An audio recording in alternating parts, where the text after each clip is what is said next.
September we met. I could tell by Paz y bien, queridos hermanos, nos encontramos nuevamente para reflexionar sobre las admoniciones de los escritos de San Francisco de Asís, editorial ABAC. Hablaremos en esta ocasión de la admonición número 3, teniendo como título la verdadera obediencia. El texto literal: dice el Señor en el Evangelio: el que no renuncia a todo lo que posee no puede ser mi discípulo, y el que quiera salvar su vida la perderá. Abandona todo lo que posee y pierde su cuerpo, el que se entrega a sí mismo totalmente a la obediencia en manos del prelado. Y todo cuanto hace y dice, si sabe que no es en contra la voluntad del prelado, y mientras sea bueno lo que hace, es verdadera obediencia. Y si alguna vez el súbdito que vea algo que es mejor y es más provechoso para su alma que lo que le manda el prelado, sacrifique voluntariamente lo suyo a Dios y esfuércese en poner por obra lo que manda el prelado, pues esta es la obediencia caritativa. Porque da lo que debe a Dios y al prójimo. Pero si el prelado le manda algo que va en contra de su alma, aunque no lo obedezca, no por eso lo abandone, y si por ello ha de sufrir persecución por parte de algunos, ámelos más por Dios, porque quien prefiere sufrir persecución a desear separación o separarse de sus hermanos, se mantiene verdaderamente en la obediencia perfecta, ya que entrega su vida por sus hermanos. Pues hay muchos religiosos que sobre pretexto de que ven cosas mejores que las que le mandan sus prelados, miran atrás y tornan al vómito de la propia voluntad.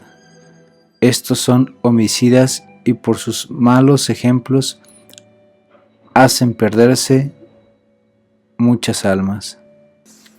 Tomado del Evangelio de según San Lucas, San Francisco nos hace entrever que debemos renunciar a todo aquello que es lo personal, a todo aquello que poseemos o que intentamos poseer, pues ya que un discípulo no puede poseer cosa alguna más que a su Señor, a Dios, y muchas de las ocasiones intentamos poseernos a nosotros mismos en nuestros afectos, en nuestras glorias, aquello que nos hace ser grandes ante los demás, nuestros propios éxitos.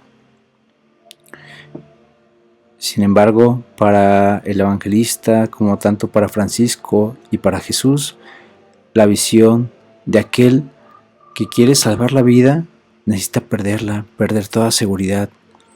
No significa que necesitemos morir o perderlo en absolutamente todo en cuanto a lo material, sino la renuncia propia de nuestro egoísmo frente a las injusticias, frente a los actos que podemos obrar y que no hacemos nada por cambiarlos.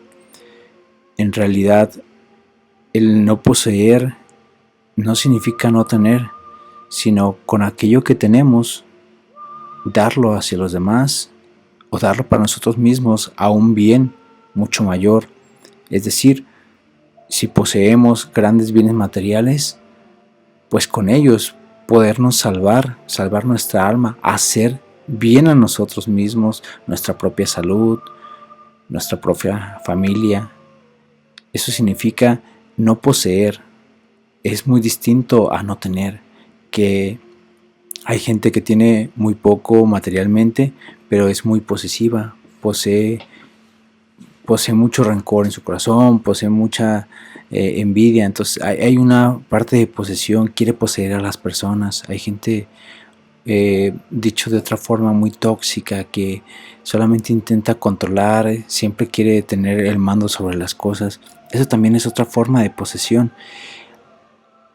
En esta tercera admonición, que habla sobre la verdadera obediencia, va dirigida, sí, especialmente a los religiosos, obedecer a su superior. Pero pensemos nosotros, ¿quién es nuestro superior si no somos religiosos? pues nuestro superior podría ser nuestro director espiritual. Cuando estamos no haciéndole caso a nuestro director espiritual, a nuestro párroco, en aquello que nos pide para nuestra propia alma, para nuestra salvación. Simplemente a veces el hecho de ir a la misa y no hacer caso a la homilía es esto, simplemente hacer caso omiso de lo que Dios nos quiere decir a través de él. Y pues así bien, hay muchos que creemos al momento de que nos mandan a hacer algo, creemos encontrar otro camino, otra solución más perfecta, y muchas veces tomamos la propia decisión de decir aquello que me han mandado, pues en realidad me queda muy bajo, ¿verdad? Tengo mejores méritos, voy a hacer más penitencia. Ahora en el tiempo de Cuaresma podría pensarse, ¿no? La penitencia que me han dejado pues es muy laxa, voy a hacer ayuno de pan y de agua y voy a hacer miles de cosas, ¿no? Y en realidad bastaría simplemente con actos sencillos, hacer cambios pequeños en nuestra vida y no querer vanagloriarnos en hacer duras penitencias, duras abstinencias, que en realidad no fortalece el espíritu, sino que fortalece el egocentrismo de decir yo puedo y yo puedo. Y esa es la no dependencia de Dios, es la dependencia de uno mismo. La perfecta o la verdadera obediencia es depender totalmente de Dios y de a quienes Él ha puesto para dirigir nuestra vida, ya que nuestra vida debe ser entregada solamente a Dios. Francisco aplica aquí un principio clásico en la moral que se retorna a San Gregorio Magno, el cual dice: nunca se debe cometer un pecado sobre pretexto de la obediencia, y lo va a desglosar en la segunda carta a los fieles. Muchas veces bajo el término de obediencia cometemos pecados, cometemos otros errores, y aquí nos dice claramente: no, bajo la obediencia no busquemos cometer faltas por decir yo soy obediente a Dios y por lo tanto voy a asesinar, a matar, sobre todo aquellos grupos por los países en guerra. Me viene al recuerdo que bajo la ley de Dios y matando en nombre de la ley de Dios asesinaron a muchos cristianos. ¿Por qué? Porque su ley decía que todo aquel que no está dentro de la religión de ellos pues es reo de muerte, ¿verdad? Por lo tanto su vida no vale nada. Y no, en realidad Dios es el autor de toda la vida.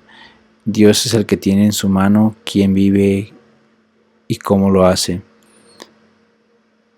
No podemos nosotros ponernos en el lugar de Dios bajo un pretexto de ser obedientes a la propia ley. Por eso la ley por la ley mata, o sea, no tendrá fuerza. Es Jesús, es el ejemplo de la perfecta obediencia, una obediencia que lo llevó hasta la muerte, dar su vida, entregar su vida al Padre. ¿Para qué? Para que nosotros pudiésemos comprender el amor que el Padre nos tenía. Repitamos pues la siguiente oración. Oh alto y glorioso Dios, ilumina las tinieblas de mi corazón. Dame fe recta, esperanza cierta y caridad perfecta, sentido y conocimiento, Señor, para que cumpla tu santo y veraz mandamiento. Amén. Paz y bien.